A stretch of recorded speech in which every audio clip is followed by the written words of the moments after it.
कल वीर शासन जयंती थी और उसी तिथि पर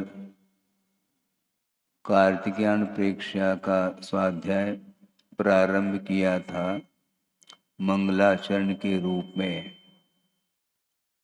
और उसमें ग्रंथकार ने मंगलाचरण किया था कि देवादिदेव को नमस्कार किया है, जो कि 3 लोक में श्रेष्ठ होते हैं और 3 लोक में जो इंद्रादिक हैं उनके द्वारा नमस्कृत होते हैं, पूज्य होते हैं, ऐसा कहा था।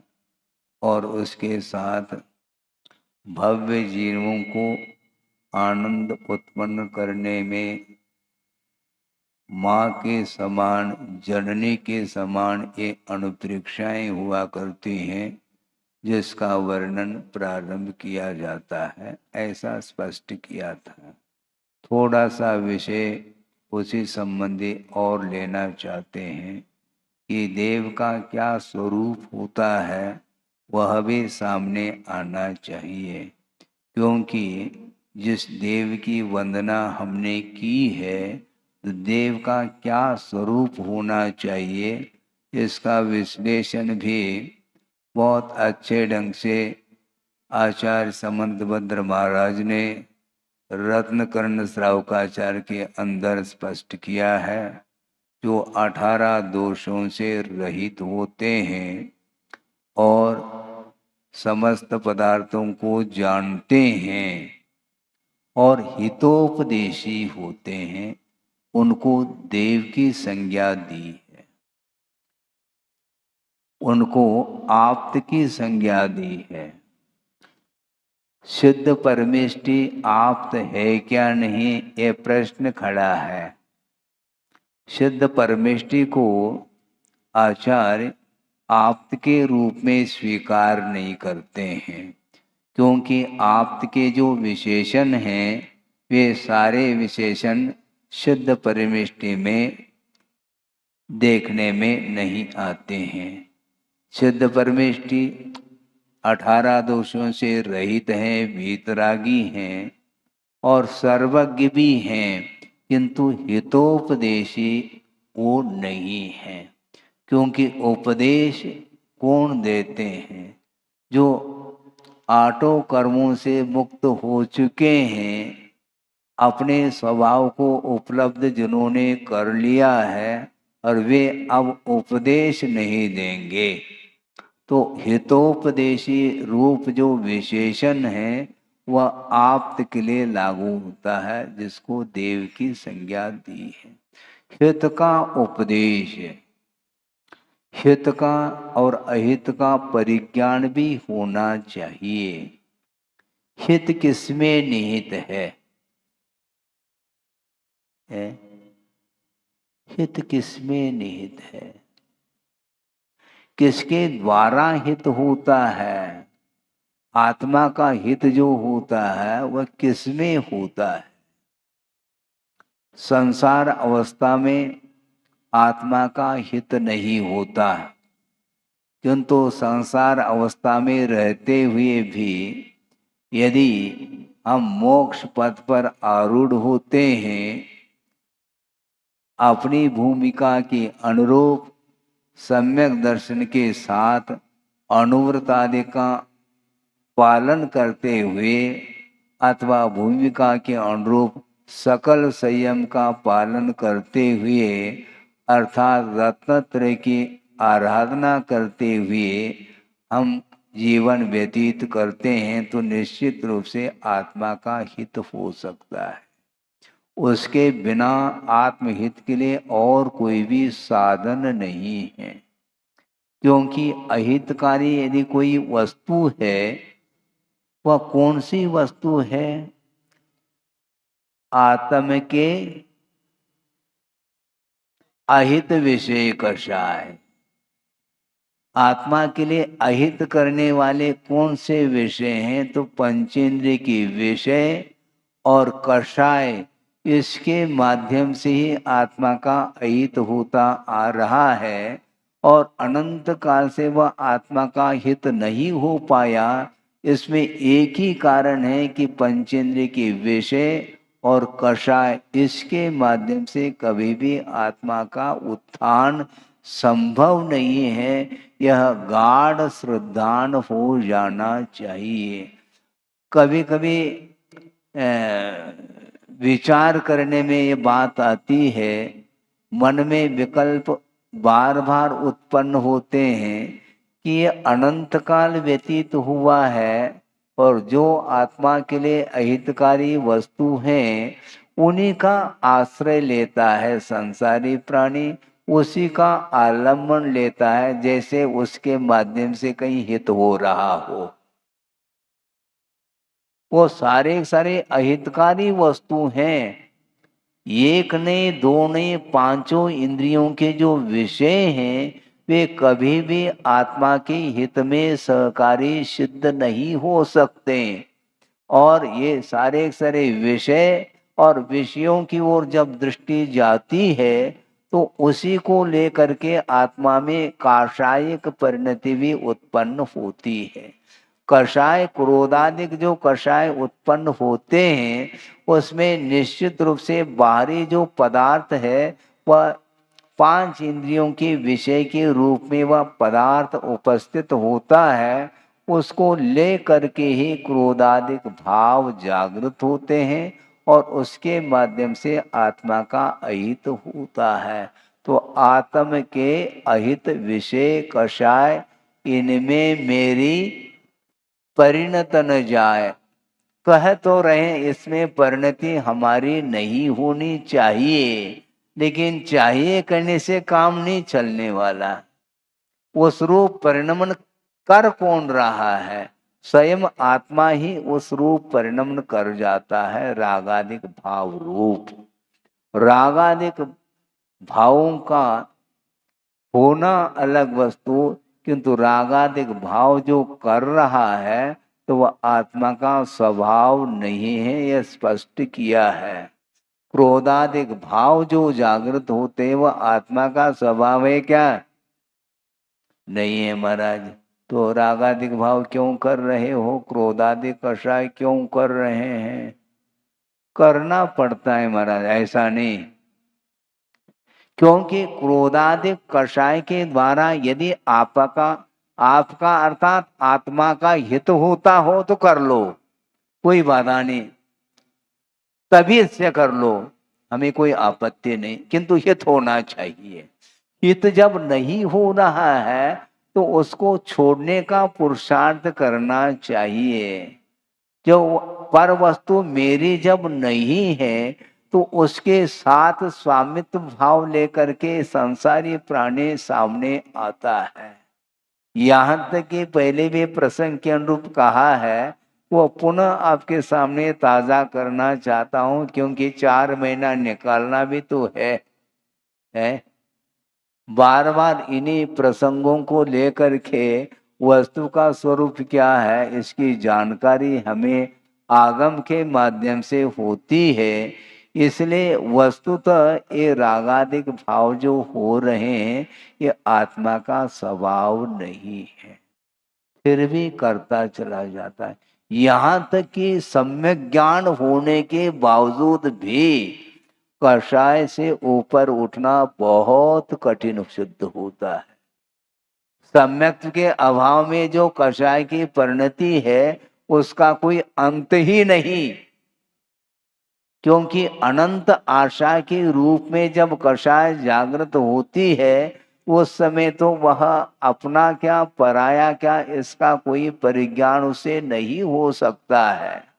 वस्तु तत्व के प्रति समीचीन श्रद्धा का भाव जागृत नहीं हो सकता, किंतु सम्यक दर्शन के साथ जो ज्ञान की परिणति होती है वह समीचीन रूप से ही ज्ञान की परिणति होती है। इसके बावजूद भी कषाय से ऊपर उठना उसके लिए पसीना आता है। हाँ। वह कषाय अप्रत्याख्यानावर्णी कषाय है, जो कि संसारी प्राणी को वह भी सता रहा है। एक सम्य दर्शन को लेकर के बैठो, कोई बाधा नहीं, किंतु वस्तु तत्व से आकर्षण उसका दूर नहीं होता है। पर वस्तु के प्रति जो स्वामित्व का भाव है, वह सम्यक दर्शन की उपस्थिति में भी वह सताता रहता है, ये ध्यान रखो। और जब तक पर वस्तु के प्रति स्वामित्व भाव रहेगा, तब तक जो है वह संयम की प्रति उसकी रुचि जागृत नहीं हो सकती। श्रद्धान अलग वस्तु है। वस्तुतः ये पदार्थ जो पंचेंद्र के विषय हैं, वो सारे सारे छोड़ने योग्य हैं, वह संसार के विकास में कारणभूत है। इस प्रकार गाढ़ श्रद्धान हुआ, उसके बावजूद भी छोड़ने के लिए कह दिया जाए तो हम सोचते हैं, ऐसा बोलता है वो। सोच करके पूछ करके आते हैं माता पिता को, है? मतलब वो उपदेश देंगे आपको, है? यहाँ पर पूछा जा रहा है कि आत्म के अहित विषय कषाय ऐसा कहा जा रहा है, इसके बाद भी वह निर्णय ले नहीं पा रहा है। श्रद्धान होने के उपरांत भी तदनुरूप अपने वृत्ति को बनाने के लिए उसको बार बार विचार करना पड़ता है। उसके बाद भी वह गाड़ी उसकी रिवर्स होती है। इसी को बोलते हैं असंयम की भूमिका। असंयम की भूमिका में जब आता है, उस समय उसको कुछ भी दिखाई नहीं देता, श्रद्धान बना रहता है। यहाँ तक कि वह श्रद्धान क्षायिक के रूप में रह सकता है। इसके बाद भी अन्य जो कषायें हैं, उनके माध्यम से वह प्रभावित होता चला जाता है पर वस्तु से, इसलिए उसका हित नहीं हो पा रहा है। इसलिए हित किसके द्वारा होता है? किसके द्वारा हित होता है?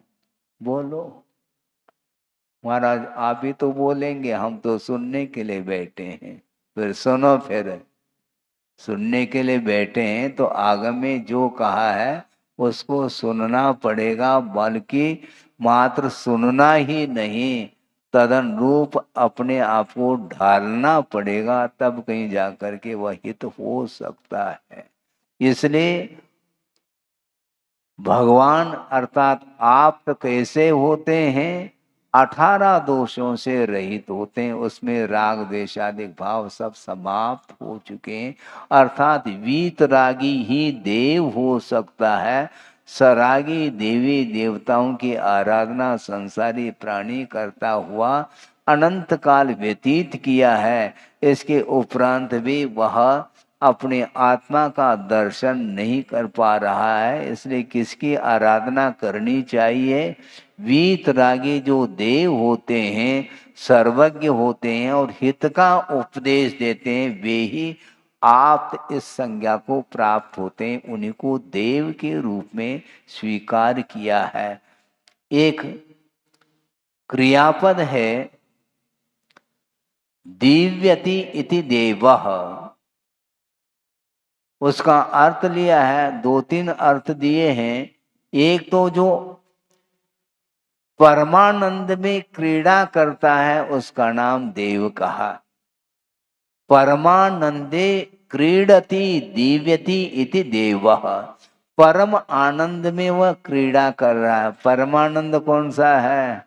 आपको जो आनंद आ रहा है वह परमानंद नहीं है, वह शारीरिक आनंद है, मानसिक आनंद है। आत्मिक आनंद का नाम ही यहाँ पर परमानंद कहा है। जो परमानंद में क्रीड़ा करता रहता है, उसी में स्वरूप में लीन रहता है, उसको बोलते हैं देव। अथवा कर्माणि जेतुम इच्छति इति देव, ऐसा का जो कर्मों को जीतना चाहता है उसका नाम देव कहा है। आप किसको जीतना चाहते हो? कर्मों को जीतना चाहते हो क्या दूसरे को जीतना चाहते हो? हैं? क्षायिक संवेदन होने के उपरांत भी असंयम की भूमिका में चक्री हैं, चक्रवर्तित्व को प्राप्त करने के लिए 60,000 वर्ष उसने गमाया है। कमाया कुछ नहीं उसने, ये ध्यान रखो। 60,000 वर्ष किसको बोलते हैं? केवल युद्ध के लिए उसका उपयोग किया है।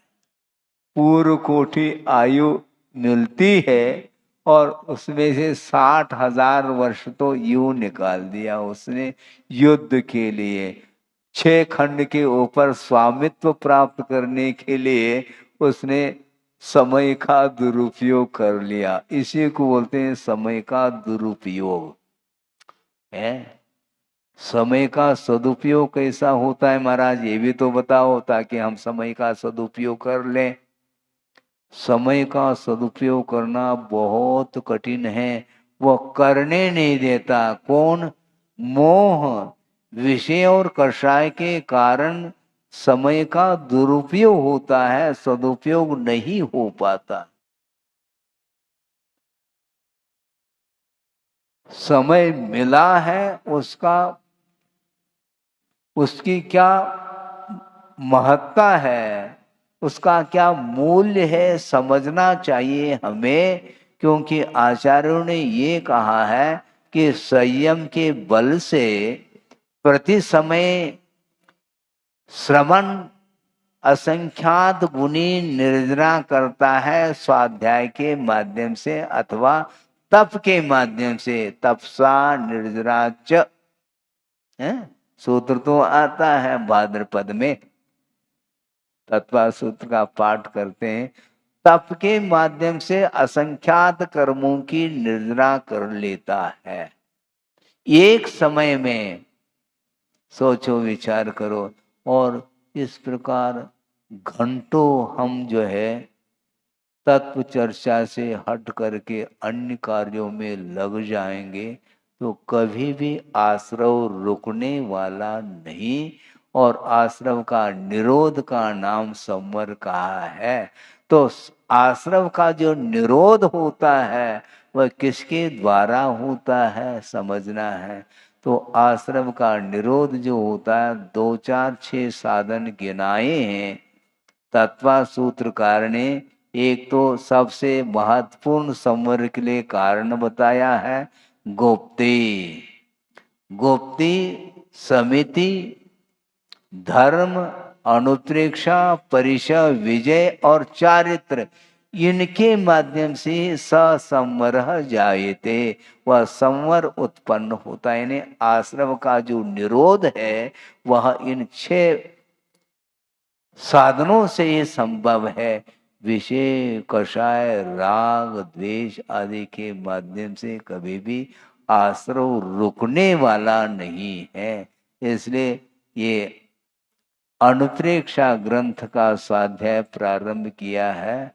इसको अच्छे ढंग से आप लोगों को सुनना है, मात्र सुनना नहीं गुणना भी है, यानी अनुकरण करना है। बड़ा आश्चर्य लगता है, विस्मय होता है। आचार्यों ने आत्म साधना करते हुए हम लोगों के लिए इस प्रकार के आगम की रचना करके सामने रखा और वो चले गए। इसके उपरांत भी उस आगम को खोल करके पढ़ने की भी रुचि जिसके अंदर जागृत नहीं होती है, तो उसके लिए हम क्या कर सकते हैं? कहाँ तक समझाया जा सकता है? समझाने की एक सीमा होती है, वहां तक समझाना चाहिए। और कर्तव्य की दृष्टि से बार बार भी यदि समझाना पड़े तो हमें कोई आपत्ति नहीं है, क्योंकि उसके माध्यम से स्वाध्याय स्वयं का भी होता रहता है। हाँ, डॉक्टर है और पेशेंट है, और डॉक्टर बने काहे के लिए? फिर पेशेंट आएगा तो ट्रीटमेंट तो अपने को करना ही है, और वह इलाज प्रारंभ कर देता है। मान लो उसमें सफलता यदि नहीं मिलती है तो वह सोच लेता है कुछ और औषधि आदि में परिवर्तन करके करना ही पड़ता है। उसके बिना जब तक वह रोग निष्कासित न हो तब तक ये ट्रीटमेंट चलेगा। उसी प्रकार जब तक मुक्ति नहीं मिलेगी तब तक हमें ट्रीटमेंट की आवश्यकता है, पूर्णायु की आवश्यकता है। पूर्ण आयु जीना चाहो तो ट्रीटमेंट करो। उसी प्रकार जब तक मुक्ति नहीं मिलेगी तब तक अनुप्रेक्षा का आलम्बन हमें निरंतर लेना है, क्योंकि भवी जनानंद जननी वो ऐसा कहा है। भव्य जीवों के आत्मिक सुख के लिए वह कारणभूत है, वो अनुप्रेक्षा, इसलिए उसको जननी की उपमा दी है। जिस प्रकार जननी अर्थात माँ शिशु का पालन पोषण करती है और उस शिशु को आनंद आ जाता है, उसी प्रकार इन अनुप्रेक्षाओं के माध्यम से निरंतर वह चिंतन करता रहता है। श्रवण अथवा वृत्ति आदि उसके माध्यम से उन्हें संवर के लिए एक साधन उपस्थित हो जाता है। ये दुनिया भर के चिंतन तो संसारी प्राणी करता है और चिंतन करते करते वह चिंता में मग्न हो सकता है, किंतु उससे संवर नहीं होगा, क्योंकि वह अनुप्रेक्षा नहीं मानी जाती। उस चिंता के माध्यम से वह आश्रव ही निरंतर करता चला जाता है और आश्रव के निरोध में जो सहायक हो उसी का नाम संवर कहा। वह अनुप्रेक्षा आपके सामने रखी है। इसलिए अपने को बहुत व्यवस्थित ढंग से चिंतन करने की आवश्यकता है और चिंतन की निरंतरता चाहिए, कंटिन्यू, बीच में गैप नहीं होना चाहिए, हमेशा उस ओर ध्यान रहना चाहिए। महाराज ये प्रतिदिन वही वही हमें बात समझ में नहीं आती, आपको समझ में आएगी भी नहीं, क्योंकि बहुत जल्दी संसारी प्राणी उससे उसको अरुचि पैदा होती है। महाराज कल भी तो हमने 12 भावना का चिंतन किया था, अब आज भी उसी को करने के लिए आप कह रहे हैं। आप क्या करना चाहते हैं? टाइम पास कराना चाहते हैं क्या? हम टाइम पास नहीं कराना चाहते, टाइम पास आपका हो रहा है, मैं क्या करूं? क्योंकि इस अनुप्रेक्षा के निरंतर अनुप्रेक्षा करने से निरंतर संवर होता चला जाएगा, ये ध्यान रखो। आश्रव से बचना चाहो, क्योंकि प्रतिपल इन्हें प्रति समय विषय और कषायों के माध्यम से जो निरंतर कर्म का आश्रव और बंद हो रहा है, उसको, उस धारा को आप समाप्त करना चाहते हैं तो निरंतर चिंतन करिए। हाँ, संसार के स्वरूप के बारे में भी चिंतन करना। बहुत सारे भावनाएं, बहुत सारे मतलब केवल 12 भावनाएं, 1200 नहीं। आप 1200 भावना भाते हैं, 12 भावना भाते नहीं है। समस्या ये जा रही है। इसलिए वस्तुतः वस्तु का स्वरूप तभी हमें ज्ञात होगा जब हम सही श्रद्धान करते हैं। हे को हे के रूप में श्रद्धान करना बहुत कठिन हो जाता है, बल्कि आचार्यों ने ये कहा है, श्रावकाचार्य ने भी यही कहा है कि सम्यक दर्शन 3 काल और 3 लोक में वह कल्याणकारी है, ऐसा कहा है? श्लोक आता है ना? है? हाँ, ये देखो महाराज बोल रहे हैं, न सम्यक तो समम किंचित त्रैकाले त्रिजगत्यपि श्रेयो श्रेयश्च मिथ्यात्व समम नान्य तनुभृताम। तनुभृताम अर्थात जीव होता है, उस जीव के लिए कल्याणकारी कोई 3 लोक में 3 काल में कोई वस्तु है तो वह सम्यक्त्व है, ऐसा कहा है। और अकल्याणकारी कोई वस्तु है 3 लोक और 3 काल में तो वह मिथ्यात्व है, ऐसा कहा। मिथ्यात्व को छोड़ो और सम्यक को ग्रहण करो। मिच्छतम परिवज्जामि और सम्मतम ऊसम पज्जामि, ऐसा कहा है। प्रतिकरण में पाठ आता है, मैं सम्यक को ग्रहण करता हूं और मिथ्यात को छोड़ता हूं। कौन कर रहे हैं प्रतिक्रमण? श्रवण कर रहे हैं। महाराज श्रवण ने मिथ्यात को छोड़ा नहीं है क्या? सम्यक को ग्रहण किया नहीं है क्या? समझो कि वस्तुतः मिथ्यात को छोड़ने के बाद भी मिथ्यात के संस्कार बने रह सकते हैं।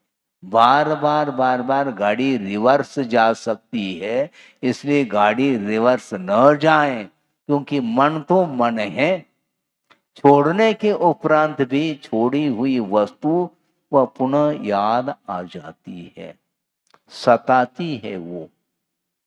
हाँ, श्रवण होने के उपरांत, श्रवण हो तो क्या बात हो गई है? केवल ज्ञान तो नहीं हुआ ना, श्रवण ही तो बना है। और श्रवण पद से कभी भी वह च्युत हो सकता है ना।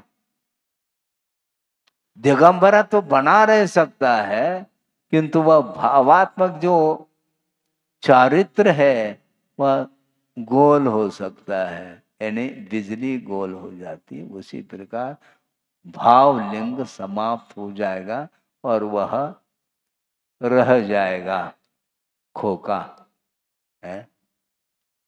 बॉक्स, ओनली बॉक्स है वो है। घड़ी खरीद ली, उसके साथ घड़ी रखने के लिए एक बॉक्स है और घड़ी है ही नहीं उसमें, तो बॉक्स को खोल करके देखोगे तो टाइम देखने में आएगा क्या? घड़ी है ही नहीं। लेकिन घड़ी घड़ी समझाने के उपरांत भी इसको समझ में बात नहीं आती। समस्या ये जा रही है, कितनी बार समझाएं, बार बार करुणा करके समझाने का पुरुषार्थ करते हैं। इसके उपरांत भी गुरुओं के वचनों को हम साइड में रखते हैं। गुरु और प्रभु, इनके जो वचन हैं, इनके वचनों की उपेक्षा की है, तभी संसार समाप्त नहीं हो पाया अपना स्वयं का। बाकी सार्वजनिक रूप से तो संसार का अंत कभी ना हुआ ना होगा, किंतु व्यक्तिगत संसार का जो अंत करना है तो उसके लिए इस प्रकार वृत्ति को अपनाने की आवश्यकता पड़ती है। उपेक्षा क्यों करते हो? भगवान के और गुरु की आज्ञा की अवहेलना, यही संसार के लिए कारण है। क्योंकि मोक्ष मार्ग की प्रथम सीढ़ी है। सम्यक का अभाव हो जाएगा, श्रद्धान धूमिल हो जाएगा, तो फिर वह आगे बढ़ ही नहीं सकेगा, फिर यात्रा नहीं होगी उसकी, उसका परिभ्रमण ही निरंतर होता चला जाएगा। इसलिए 18 दोषों से रहित, सर्वज्ञ और जो हित का उपदेश देने वाले होते हैं उनको आप्त कहा है। उन्हीं उसी को देव की संज्ञा दी है। इसलिए कर्मों को जीतना जो चाहता है उसी को जिन संज्ञा प्राप्त है। इस प्रकार जिनेन्द्र भगवान को नमस्कार करके मैं भव्य जीवों को आनंद प्रदान करने वाली जो अनुप्रेक्षाएं हैं उसका मैं कथन करूंगा। इस प्रकार मंगलाचरण में यह स्पष्ट किया था। वस्तुतः बहुत कठिन होता है, और कठिन होता है तभी तो उसका महत्व भी है। धर्म का जो महत्व है वह किससे है, मुझे बताओ? प्रश्न रख रहा हूं, धर्म का महत्व किससे है? अधर्म है इसलिए धर्म का महत्व है, नहीं तो धर्म का क्या महत्व? संसार है तभी तो मोक्ष का महत्व है, उसकी वैल्यू है, कीमत है उसकी। अपोजिट कोई तत्व है तभी तो वह उसका महत्व सामने आता है। सोचो, विचार करो। धर्म का महत्व आंकना चाहिए। अनंत काल से संसारी प्राणी ने अधर्म का सहारा लिया है, इसलिए उसका एक रत्ती भर भी विकास नहीं हो पा रहा। अधर्म का क्यों सहारा लेते हो? धर्म का सहारा लियो। लिया नहीं जाता महाराज। क्यों लिया नहीं जाता? क्यों? भावुत नहीं। बुंदेलखंड में बोलते हैं हमें भा नहीं रहा है। तुम्हें क्या भाता है? फिर वही भाता है महाराज जो आपको नहीं भाता। हमें वही भाता है जो आपको नहीं भाता। बात तो यही है, इसलिए तो कहना चाह रहे हैं, किंतु क्या कहाँ तक कहें उसको। पर आपको जो रुच रहा है वो हमें रुच नहीं रहा है। रसोई बनी है, वह चुरी हुई है, फिर भी रुचती नहीं वो। ऐसा क्यों? ऐसा ही है। ये इंद्रिय के विषय इसी प्रकार सामने आते हैं। बार बार बार बार मन उधर ही चला जाता है। स्वप्न में भी वही दृश्य उसको देखने में आता है। कभी भी, शायद मैं समझता हूँ गुरुदेव ने भी पूछा था, कभी आपको स्वप्न में समोसन का दर्शन हुआ है? हुआ है? बहुत कठिन होता है साक्षात समोसन में, बहुत कठिन होता है। दिव्य ध्वनि कर रही हो, गणधर परमिष्टि बैठे हों और अनेक प्रकार की रिद्धि संपन्न मुनिराज बैठे हों, 12 सभा खचाखच भरा हुआ हो और आप भी उसमें उपस्थित हो, तो ऐसा कोई दृश्य नहीं, क्योंकि निरंतर उस ओर ध्यान नहीं जाता है, इसलिए वह स्वप्न में वह दृश्य देखने को नहीं मिलता है। क्योंकि दिन में जो कुछ भी कार्य करता है संसारी प्राणी, रात में भी वही करता है। ये बजाज बोलते हैं, आप लोग किसको बोलते हैं? कपड़े की दुकान है ना, उसको बजाज बोलते हैं। और वो स्वप्न में भी कपड़े को फाड़ रहा, अपने धोती को फाड़ दे उसमें, क्योंकि हैबिट है। दिन में वह वही कार्य कर रहा है, कपड़ा नाप नाप करके वह दे रहा है। तो स्वप्न में भी अपने धोती को उसने नाप करके फाड़ दिया है। यदि मान लो सिलाई का काम करता है तो सी भी सकता है, उसको सिलाई का काम भी कर सकता है। ये सारे के सारे जो कुछ भी आपके जो प्रतिदिन जो कार्य किए जाते हैं, वही सारा का सारा वहाँ पर दृश्य देखने में आता है। इसलिए ये अनादिकालीन संस्कार होने के कारण ही बार बार समझाने के उपरांत भी वह उसकी वृत्ति सुधरती नहीं है। इसके उपरांत भी प्रयास निरंतर करना ही होगा। इसलिए आश्रव से बचना चाहो तो बिल्कुल निश्चित रूप से अपने को वैराग की ओर अपने आप को बढ़ाना पड़ेगा, पक्की बात है। क्योंकि आत्मा का जो दर्शन होता है वह विषय और कषाय से ऊपर उठने से होता है, उसके बगैर नहीं। और आत्मा का दर्शन जो होता है वह परिग्रह का विमोचन करना अनिवार्य सिद्ध होता है। और वही भर नहीं होता। परिग्रह का अर्थ क्या? मूर्छा, आसक्ति, लगाव, अटैचमेंट जिसको बोलते हैं। इसके कारण ही वह अपने भीतर नहीं आ पा रहा है, आत्मा का दर्शन नहीं हो पाता, क्योंकि अन्य पदार्थों की ओर उसकी दृष्टि हमेशा बनी रहती है। इसलिए बहिर्दृष्टि जब तक हमारी समाप्त नहीं होगी तब तक अंतर्दृष्टि नहीं बन सकती है। हाँ, शत्रु और मित्र, शत्रु मित्र की परिकल्पना जब तक चलेगी तब तक आत्मा का दर्शन इसलिए नहीं होगा क्योंकि आत्मा तो अमूर्त आत्म तत्व है। उसका दर्शन करना चाहो फिर ये सारे सारे जो हैं मॉडल, अलग अलग मॉडल हैं, अलग अलग आकृति को लिए हुए हैं, अलग अलग पर्सनालिटी को लिए हुए हैं। कोई गौर वर्ण का है, कोई सांवला है, कुछ और है, कोई मोटा है, कोई है।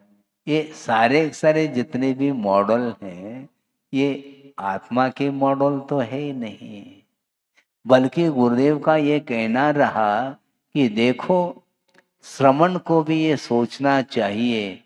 हम आपकी बात बाद में करते हैं क्योंकि समय श्रवण के लिए भी बड़ी कठिनाई जाती है, इसलिए उनके लिए संकेत कर रहे हैं गुरुदेव। देखो तुम प्रभु के चरणों में जाओ तो दर्शन करने के लिए जाते हो, किंतु दर्शन कब होता है प्रभु का ख्याल है तुम्हें? जा करके दर्शन करना, और क्या। ऐसा नहीं होता है। वीतरागता की ओर दृष्टि होनी चाहिए। केवल प्रतिमा देखने में आती है, वह केवल आकृति है, मॉडल है केवल। उसके भीतर जाने का पुरुषार्थ करो क्योंकि वहां पर राग दिखाई नहीं दे रहा है, और जो कुछ भी दिख रहा है वह आकृति देखने में आ रही है, किंतु अरहंत भगवान के जो गुण हैं वो गुण उसके भीतर जाना पड़ेगा आपको। बाहर बाहर रहोगे, स्वाहा स्वाहा करोगे तो वो तो ठीक है, जिसकी भूमिका है वह करे, किंतु वस्तुतः भगवान का जो दर्शन है वह गुणों की ओर दृष्टि जब हमारी जाती है तभी दर्शन सही मायने में हम कर पाते हैं, अन्यथा दर्शन करना इतना आसान नहीं है, बहुत कठिन है ये। शिकायत पहले बहुत आती थी, अभी भी फिर से शिकायत आ सकती है। बीच में थोड़ी सी शिकायत बंद जैसे हो गई थी, फिर चालू हो जाती हो। क्या शिकायत महाराज बता तो दो, वो आप की तो शिकायत है, हैं? चोखा लगाते हैं आप लोग और पड़कान कर लेते हैं। महाराज इतने दिन हो गए हैं लेकिन महाराज का आहार नहीं हो पा रहा है। अच्छा, किसी भी महाराज का नहीं हुआ? नहीं हुआ महाराज। किसका हुआ? छुल्लक जी का हुआ। आ गया। अब क्या करोगे? छुल्लक जी का आहार हुआ और उसके उपरांत कालांतर में कुछ दिन व्यतीत होने के उपरांत मुनि महाराज का हुआ, लेकिन छोटे महाराज का हुआ है महाराज। ये इसका अंत है क्या? छोटे महाराज का हुआ। अच्छा, छोटे महाराज को आपने परिक्रमा दी है क्या? नहीं दी है महाराज। तो कितनी दी? 3 दी कि एक ही दे दी? क्योंकि छोटे हैं ना, छोटे हैं तो एक परिक्रमा दी होगी शायद। फिर नहीं महाराज हमने 3 दे दे। 3 क्यों दे दी मुझे बताओ, जब छोटे हैं तो। अरे छोटे बड़े की परिकल्पना छोड़ो, मुनि महाराज तो मुनि महाराज होते हैं, चाहे वो जिन। यही तो समस्या है, जूनियरिटी और सीनियरिटी को ध्यान मत दो। निर्ग्रंथ अवस्था है, दिगंबरत्व है, वो जिनलिंग है, ये ध्यान रखो। जिनेन्द्र भगवान ने भी उस लिंग को अपनाया था, उसको अंगीकार किया था, उसके माध्यम से उन्हें केवल ज्ञान उत्पन्न हुआ है। इसलिए छोटे बड़े की परिकल्पना छोड़ करके आप आहार दान देव। नवधा भक्ति करेंगे तो पूजन नहीं करोगे, छोटे हैं इसलिए अर्घ चढ़ा दो। बड़े आ गए तो जय माला के साथ। ऐसा होता है? ऐसा कुछ भी नहीं होता। पहली बार बोल रहा हूं, नया विषय चाहिए आपके लिए, इसलिए बोल रहा हूं। ये होता है, ये नहीं होना चाहिए। बल्कि जो जूनियर है वह सीनियर से पहले मुक्त हो सकता है। पहले भी कहा था हमने, ये ध्यान रखो। हाँ, साधना करते करते जिस श्रमण के लिए एक पूर्व कोटि व्यतीत हुआ है, इसके बाद में केवल ज्ञान नहीं हो पाया, और एक 8 साल अंतर्मुक्त के उपरांत जिनने रत्नत्रय को अंगीकार कर लिया और अंतर्मुहूर्त में केवल ज्ञान प्राप्त कर ली, तो कौन जूनियर और कौन सीनियर आपको समझना है। कौन जूनियर मुझे बताओ, कौन सीनियर है? 8 साल का बालक केवल ज्ञान प्राप्त कर ली, और जो सीनियर श्रमण हैं उनके चरणों में नतमस्तक हो रहे हैं। नहीं होना चाहिए कि मैं सीनियर हूं, बैठो शांति से, तुम्हें केवल ज्ञान नहीं होना। ये जूनियरिटी, ये इससे ऊपर उठना है हमें। ये सारे सारे बाहरी जो कुछ भी वृत्ति है उसको गौण करना पड़ेगा। व्यवहार का मैं निषेध कर रहा हूं ऐसा नहीं, किंतु व्यवहार के समय पर व्यवहार करो, किंतु निरंतर व्यवहार में ही उलझते चले जाएंगे तो कभी भी न कल्याण हुआ न होगा। शुभूति कथा नहीं हम सुनाना चाहते, आपने तो कई बार कथा पढ़ी होगी। उनके पास कुछ भी ज्ञान नहीं था, नाम मात्र का ज्ञान था, किंतु गुरु हैरान हो गए उनको समझाते समझाते समझाते, किंतु सूक्ष्म था नहीं। किंतु गुरु ने सोचा कोई वादा नहीं, इसका कल्याण तो होगा, क्योंकि गुरु को छोड़ करके अन्यत्र नहीं जा रहा है। गुरु को छोड़ करके वह अन्यत्र जाना नहीं चाहता, इतना ही पर्याप्त है। इसी का नाम समर्पण है। शास्त्र ज्ञान नहीं, कोई वादा नहीं, किंतु गुरु जो कहते हैं उसको, उसका अनुकरण करता है, आज्ञा का पालन करता है, तो केवल ज्ञान ले लेता। और ऐसे ही हुआ, केवल ज्ञान हो गया और गुरु रह गए, और चेला ऊपर उठ गया, और गुरु केवल ज्ञान की आराधना कर रहे हैं। धन्य है उसकी साधना। निरंतर में साधना करता रहा, किंतु छलांग उसने ले लिया शिष्य हो करके भी। इसलिए गुरु और शिष्य व्यवहार की भूमिका में है। इसका न महत्व घटाया जा रहा है, न इसका महत्व घट सकता है, किंतु हमेशा जो है ना अपने आप को मैं बड़ा मैं छोटा इस प्रकार का भाव रखता है, कभी भी वह कल्याण नहीं कर सकता है। इसलिए ये छोड़ दो, है आगे हमारे लिए बड़े महाराज नहीं आ रहे हैं, छोटे महाराज आ रहे हैं। अरे कोई नहीं भी आए तो तुम्हें पुण्यार्जक बन जाओगे। क्यों? दाता जो है सुबह उठते ही अपने कार्य में लगा है। कौन से? वही दान की क्रिया। निरंतर वह पुण्य का संचय कर रहा है, और इसके उपरांत भी मान लो यदि पात्र नहीं भी आता है तो पुण्य का अर्जन रुकने वाला नहीं उसका है। पुण्य का अर्जन रुकने वाला नहीं है। और तीर्थंकर को पड़गाने के लिए कई श्रावक खड़े होंगे, और एक के यहाँ ही पड़गान हो पाएगा। बाकी सारे सारे जो दाता हैं, फिर वो क्या, वो को पुण्यार्जक नहीं है। वो केवल श्रेयांश राजा पुण्यार्जक बन गए, और अन्य अन्य राजा महाराजा वो क्या है, वो उनको पुण्य का अर्जन नहीं हो रहा है क्या? पुण्य का संचय नहीं हो रहा है क्या? सॉलिड पुण्य का संचय होगा, क्योंकि कृत है, कारित है, अनुमोदन है, मन वचन और काय। ये सारे सारे लग जाते हैं। इसलिए पुण्य के संचय करने के लिए बहुत सारे साधन हैं। इसलिए कभी भी निराशता का अनुभव नहीं करना चाहिए, उदासता का अनुभव नहीं करना चाहिए। हाँ, यदि उदासीनता का अनुभव करना चाहो तो एक विवक्षा से वो ठीक है, संसार से उदासीनता होनी चाहिए। अपने मन के अनुकूल नहीं हुआ तो निराश, ऐसा नहीं। हमें वैराग्यमय जीवन बनाना है, इसलिए निरंतर आपके परिणाम आपके अधीन है।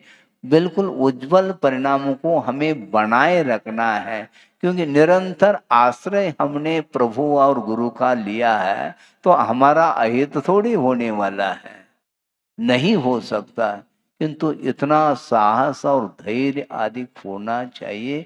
गुरुदेव का ये कहना रहा कि वो कैसे साधना करते होंगे साधक, पूर्व कूटी तक करते थे और जंगल में रह करके एकाकी हो करके तप करते थे, साधना करते थे।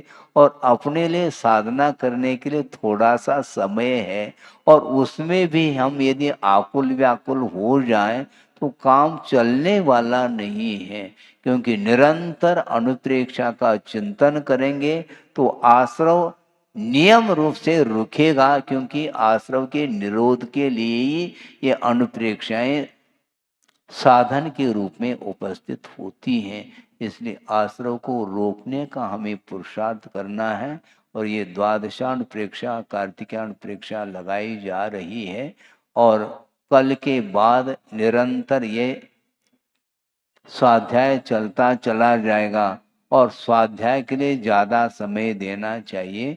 और जो भी आपके क्या, हाँ, औपचारिकताएं अब स्वाध्याय के बाद करो, क्योंकि स्वाध्याय के बाद थोड़ी जनता भी रहती है। स्वाध्याय जब प्रारंभ करते हैं उस समय उपस्थिति भी कम रहती है, इसलिए ये इस ढंग से भी किया जा सकता है? एक पूर्वानुपूर्वी, एक पश्चातानुपूर्वी, बाद में कार्य कर सकते हैं। पहले आते ही अपन स्वाध्याय प्रारंभ कर ले। मंगलाचरण तो हम ही कर लेंगे ना, दूसरे को मंगलाचरण कराने की कोई आवश्यकता है ही नहीं। हाँ, प्रवचन आदि के अपेक्षा से अलग है, कोई नैमित्तिक जो कार्यक्रम है वो अलग है, किंतु स्वाध्याय के स्वाध्याय के रूप में रखें। उसके उपरांत भी जो भी शेष समय रहता है उस समय जिनवाणी स्तुति और गुरु की पूजा अर्चन आदि करके इसको समापन किया जा सकता है।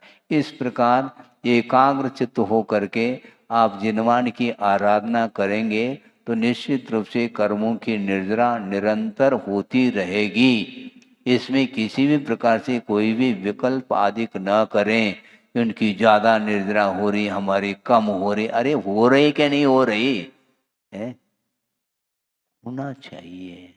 कम और ज्यादा कहेंगे तो आश्रव और होगा।